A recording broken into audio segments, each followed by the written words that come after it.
महामृत्युंजय मंत्र की रचना कैसे हुई, किसने की महामृत्युंजय मंत्र की? शिवजी के अनन्य भक्त मृकंड ऋषि संतानहीन होने के कारण दुखी थे। विधाता ने उन्हें संतान योग नहीं दिया था।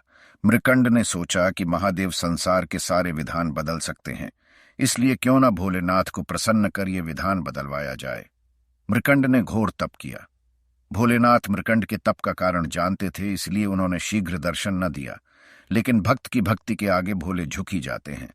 महादेव प्रसन्न हुए। उन्होंने ऋषि को कहा कि मैं विधान को बदलकर तुम्हें पुत्र का वरदान दे रहा हूं, लेकिन इस वरदान के साथ हर्ष के साथ विषाद भी होगा। भोलेनाथ के वरदान से मृकंड को पुत्र हुआ, जिसका नाम मार्कंडेय पड़ा। ज्योतिषियों ने मृकंड को बताया कि यह विलक्षण बालक अल्पायु है, इसकी उम्र केवल 12 वर्ष है। ऋषि का हर्ष विषाद में बदल गया। मृकंड ने अपनी पत्नी को आश्वस्त किया, जिस ईश्वर की कृपा से संतान हुई है वही भोले इसकी रक्षा करेंगे। भाग्य को बदल देना उनके लिए सरल कार्य है। मार्कंडेय बड़े होने लगे तो पिता ने उन्हें शिव मंत्र की दीक्षा दी। मार्कंडेय की माता बालक की उम्र बढ़ने से चिंतित रहती थी। उन्होंने मार्कंडेय को अल्पायु होने की बात बता दी। मार्कंडेय ने निश्चय किया कि माता पिता के सुख के लिए उसी सदाशिव भगवान से दीर्घायु होने का वरदान लेंगे जिन्होंने जीवन दिया है। 12 वर्ष पूरे होने को आए थे।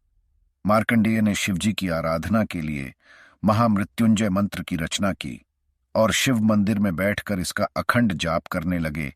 एयूएम त्र्यंबकम यजामहे सुगंधियम पुष्टिवर्धनम उर्वारुकमिव बंधनान मृत्योर्मुक्षीय मामृतात।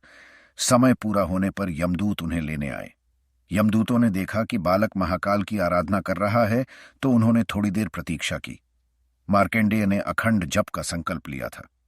यमदूतों का मार्कंडेय को छूने का साहस न हुआ और लौट गए। उन्होंने यमराज को बताया कि वे बालक तक पहुंचने का साहस नहीं कर पाए। इस पर यमराज ने कहा कि मृकंड के पुत्र को मैं स्वयं लेकर आऊंगा। यमराज मार्कंडेय के पास पहुंच गए। बालक मार्कंडेय ने यमराज को देखा तो जोर जोर से महामृत्युंजय मंत्र का जाप करते हुए शिवलिंग से लिपट गया। यमराज ने बालक को शिवलिंग से खींचकर ले जाने की चेष्टा की, तभी जोरदार हुंकार से मंदिर कांपने लगा। एक प्रचंड प्रकाश से यमराज की आंखें चुंधिया गईं। शिवलिंग से स्वयं महाकाल प्रकट हो गए। उन्होंने हाथों में त्रिशूल लेकर यमराज को सावधान किया और पूछा, तुमने मेरी साधना में लीन भक्त को खींचने का साहस कैसे किया? यमराज महाकाल के प्रचंड रूप से कांपने लगे। उन्होंने कहा, प्रभु मैं आपका सेवक हूं। आपने ही जीवों से प्राण हरने का निष्ठुर कार्य मुझे सौंपा है। भगवान चंद्रशेखर का क्रोध कुछ शांत हुआ तो बोले, मैं अपने भक्त की स्तुति से प्रसन्न हूं और मैंने इसे दीर्घायु होने का वरदान दिया है।